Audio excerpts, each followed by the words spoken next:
So, ladies and gentlemen, we have a community refrigerator issue. So, every time I come here, there's no food. But, every time I wake up in the morning, I look at the One Love community refrigerator post, they put food in here. But when you get to the refrigerators, it's all gone.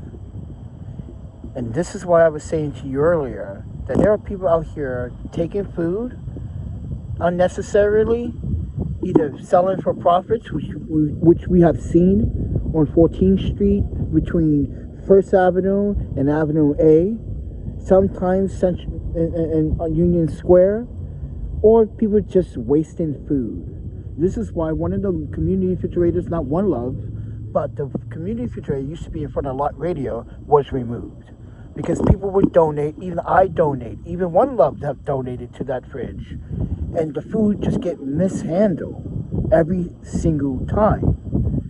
But recently, there's been an activity of young people under the influences of cannabis using these refrigerators as a way to feed their hunger.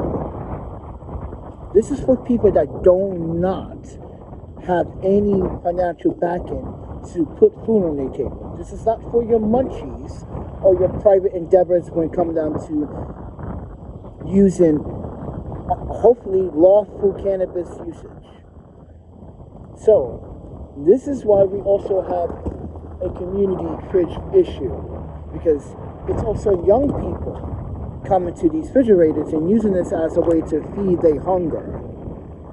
So, I say this for the record, ladies and gentlemen.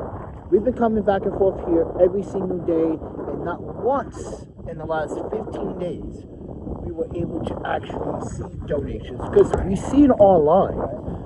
But what everyone is telling me, and what I've seen, and what I've seen from other community refrigerators, is that young people, like this group that came from this fridge, yes, that group over down there on the corner came from this fridge.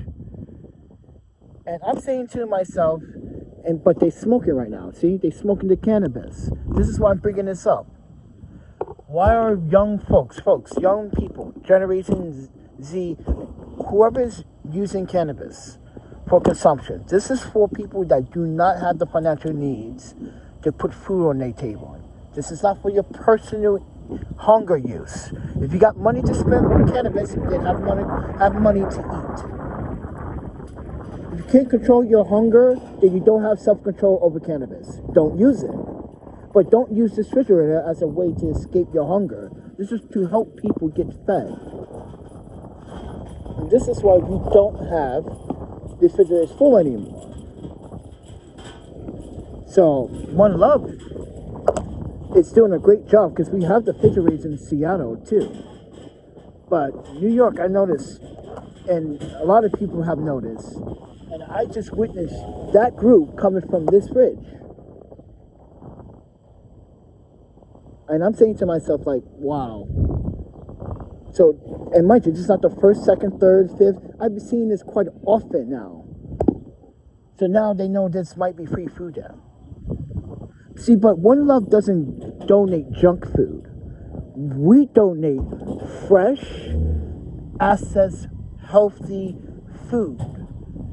Salad bowls, noodles, things that have protein. And mind you, they have to make this food and prepare it to give to the people. This is why they have the licenses and the permit to put a pitch here, and the cooperation of this business to do so, because we need power to do so. But this is why we have this is why we have no food in the fridge properly. This is why I'm noticing a struggle between people that actually need food and people that don't need food. And I'm not just blaming the people that smoke cannabis. I'm blaming the people that come to these refrigerators and try to make a profit off the food and resell it elsewhere. That's another thing we have to have a discussion about, because I don't think it's appropriate. And we have seen this on this channel before, going down to Manhattan. We haven't been down there in a while, because we know we always used to go down there, because there used to be a community refrigerator in front of SMAC. SMAC is a record, mind you, vegan, optional, vegan available options are available. But it's a mac and cheese place. One of the best mac and cheese places in New York City. Right? I said one of many. So keep that in mind. I've been there. I ate there. Love my vegan mac and cheese. But it used to have a community refrigerator. Do you guys remember that? Well, it hasn't been there in the last year, 2 years now, because people misused it and abused it and took advantage of it.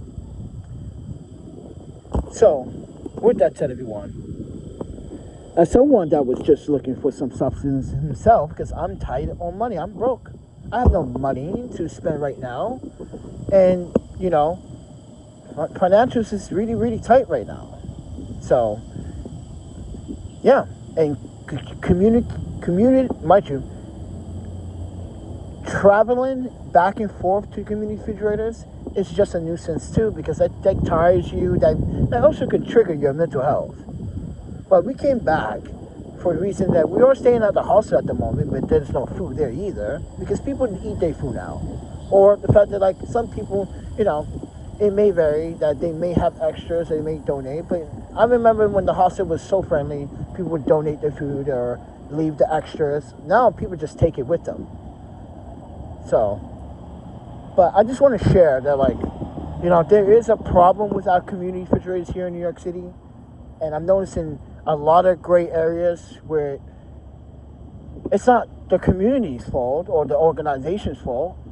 It's just the community misusing the refrigerators for other means, when it's supposed to be for one particular mean, to help feed you for the right purpose. Using and abusing and inhaling cannabis for your purpose is not what I recommend. Or it's taking the food and reselling it, which some people do. But some people just take too much for no reason. Now, there's a group of people that do this, but we also witnessed a fight in front of another community refrigerator near Myrtle Avenue. That one we don't go to because they always fighting over food. There's always a problem. The police has to come. There's always a problem. And then if we do go there late night, we might not have a chance to grab anything. Because that's the heart of the ghetto. Let's be real about that.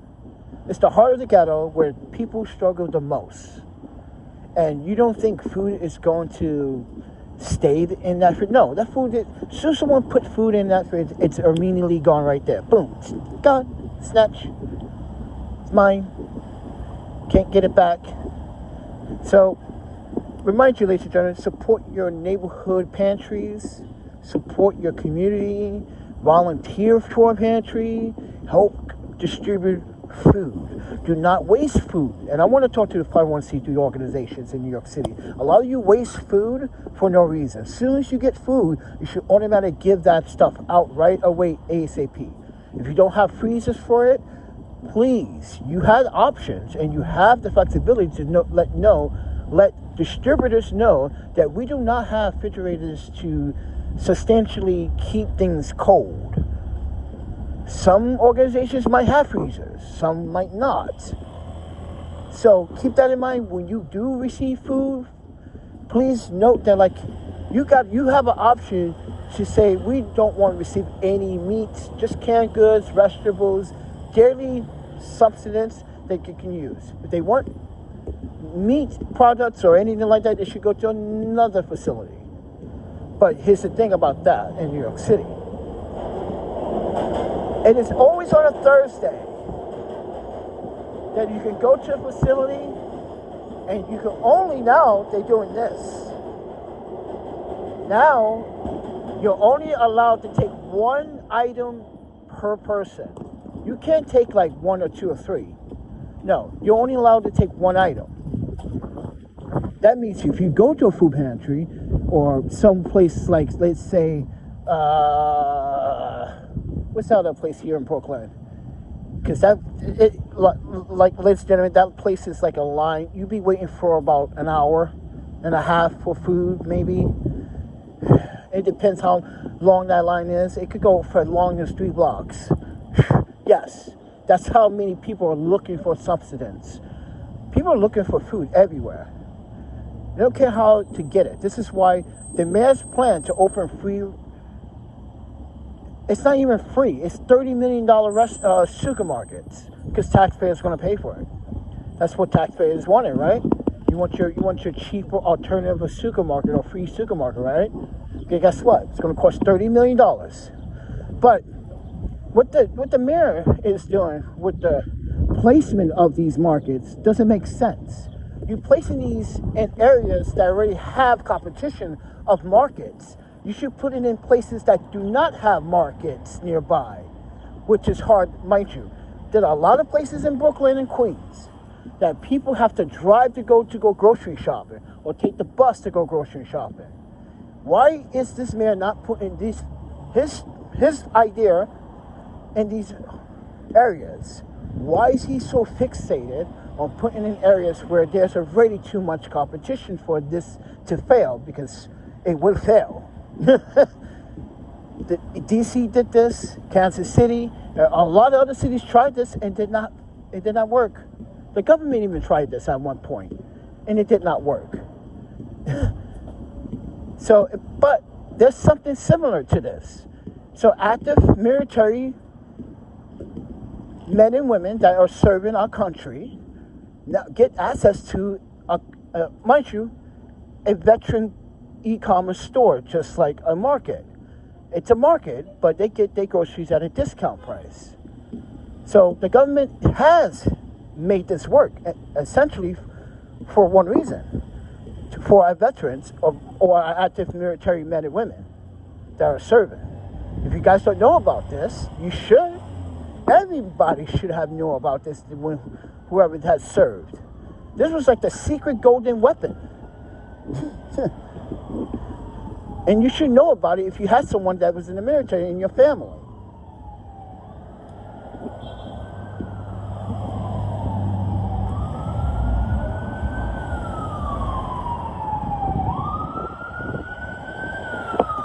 So, the mayor's plan is not going to work.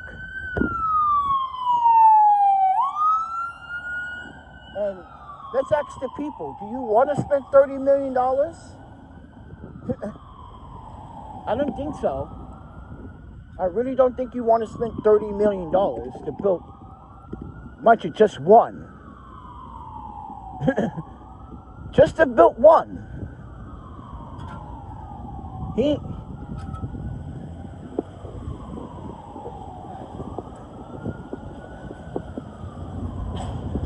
So yeah, we are having a difficult time. We've been having difficult time relocating subsistence. I just want to show you in real time how hard it is sometimes, especially on the weekend, especially for those that do not have the access to these resources or these pantries. And if there is a pantry, you still have to spend money to get to it. Or if you have a reduced Metro card from the MTA, more power to you.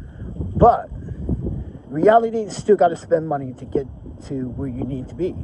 And that is to the groceries. So is it worth it spending that money for the groceries? Is it worth it? Is even his plan, $30 billion grocery store, and even, mind you, it's not new. Government tried this in the 70s. It's not new. He's just replanting seeds that have been bloomed but didn't flourish yet. They're still trying. So, with that said, I'm Panda, everyone. And we just witnessed teenagers using something that's supposed to be for the community to help the community thrive and survive for personal uses, for cannabis use. We just witnessed the fact that there's been no food going to this refrigerator at all in 15 days. We went almost every single day but the last 3 days because we've been really, I went yesterday. I was like, nah, I got a good to go, so I'm cool. Yeah, a good to go order that I download an app, ladies and gentlemen, and I got more food. Listen, I got like $20 worth of food for like $7. $20. Now, I don't even think it was $20. It is more than that because there was so much food in this one I was like, wow, these guys. There's a certain restaurants I go to, they know. Like, when I go, they're like, oh, you're back, Panther. They're like, yeah, I'm back. It's like, where you been? I was like, I've been broke, man. I got money tight. And they were like, oh, so they stack it up when you tell them the truth. Money tight. You know? They stack it up like they did last night. Gave me all the vegetables. Dude, I had dripped so much. And I wasn't supposed to eat hot sauce. But you know what? I said, F it. I'm gonna pour hot sauce on this baby. This baby deserves hot sauce. And I did. Nothing happened. But I do want to say this morning I started to throw up. I don't think it was the hot sauce. I just think I got some infection. Something going on weird in my stomach. Yeah, that's been going on for a couple of years now. Or like, well, last 2 years. So, but still, Good to Go is a good option. So if anybody wants to support a Good to Go for me tonight, okay? Listen, PayPal Venmo is your best option to donate. What is it, $7.99? No, you don't want that. You want the Good to Go. That might look good. Yeah, it is good. I'm not hating, but you can't knock when you get a good to go order. You can't knock it. Especially if you know the restaurant and they know you, like I said last night. Like, yeah, give me the veggies, bro. give me the stir-fried tempura. You know, and I had some daikon with that last night, because daikon is one of my favorite vegetables. If you guys don't know that by now, people are like, yeah, you're definitely a weird black guy. I never heard a black guy root for some daikon radish. What? Yeah, you Asian, bro. Get out of here. But yeah, I had a feast last night. I ate, and yeah, so I'm pretty happy. But today, we're working on it. We're working on trying to find groceries. So if anybody wants to support poor photographer going through some financial issues, and yes, I'm trying to look for a new job after being laid off while being in medical leave, which I'm gonna stop saying that, because I think I just feel like I'm repeating it, but no, you should say, because it's just embarrassing how the workforce works. HR. This is how sometimes this stuff in New York City works. It's just, you lay someone off, you're going to lay someone off while on medical leave? What? I never heard such a thing. Well, California, yeah, you hear that not quite bit, but people but I never expect that in New York. Like, really? Especially when you're going for surgery, you know you're unable and incapable. It just didn't make sense. So, yeah, I'm going to be filing. You already filed for that. I want to see if there's any violations been done. So, if there is, I can sue for maybe discrimination, unpracticed motion, they call it. It's a practice where it's actually a law, because you can't fire someone without the proper cause or the reason. And there was no reason, because they told me that I've been outstanding, I've been on time, I've been punctual. Yeah, it was a shock to me, as it was a shock to you at the time when it happened. Like, yeah. Potholes of New York. Oh, my panda. Dangerous. You know, flatten someone's tires. So, with that said, everyone, if anybody wants to support the Good to Go order, there's a PayPal Venmo that there is. But other than that, we're just gonna have to be patient and wait.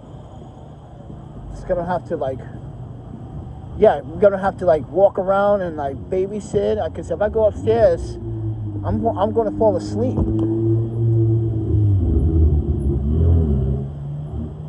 I'm going to fall asleep.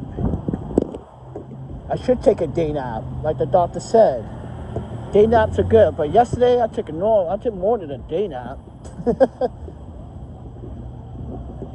But yeah,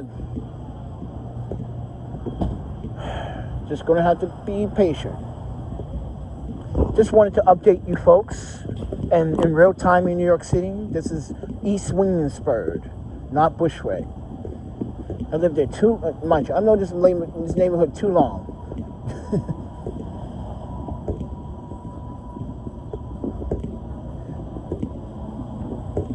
Because this is the community Bushwick. This is the Williamsburg Community Center. It's been here for years, decades. And they just actually 10, 12 years ago remodeled it.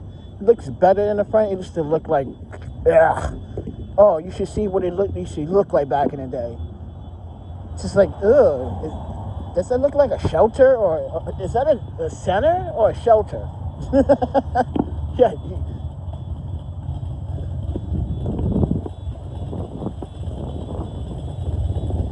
So with that said, everyone, enjoy the rest of your day. We're going to try a little later, but I want to get the good to go order now before it's too late.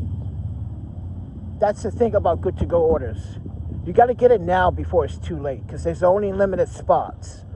So let's hope for the best, all right? You guys take care. I'm going to walk around, continue to look, and I'll see you guys soon. See ya.